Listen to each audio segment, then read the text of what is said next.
नमस्कार शेतकरी मित्र, या यूट्यूब चॅनल आपल्या सर्वांचं स्वागत आहे. तर आज पाहू शकता द्राक्ष बागेमध्ये पावसाचे वातावरण आहे.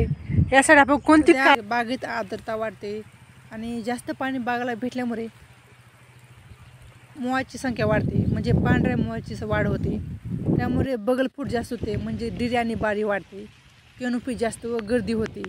त्यामुळे नवीन फुटीवर डाउनी मिल्डो, करपा व जीवाणूजन्य करपा या रोगाचा प्रसार वाढताना दिसेल.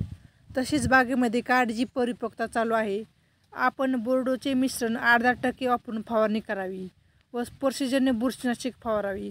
तसेच आंतरप्रवाही बुरशीनाशकाची फवारणी टाळावी. ही फवारणी आपण ह्या टायमाला करू नये. जर आपण बोर्डचे मिश्रण करणार असाल तर आपण पाण्याचा pH किती आहे याची सुद्धा काळजी घ्यावी. जेथे उशिराच्या पांढऱ्या मुळाची वाढ होते, त्यामुळे बगलफूट जास्त होते, म्हणजे डिरी आणि बारी वाढते, केनोपी जास्त व गर्दी होते.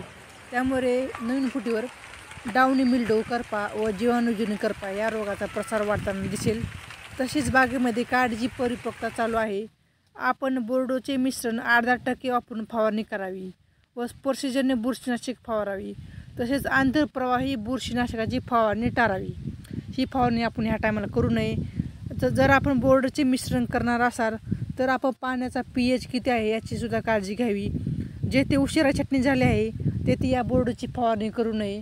सध्या आपण डाउनी मिल्डो व करपा याची काळजी घेतली पाहिजे बागेमध्ये.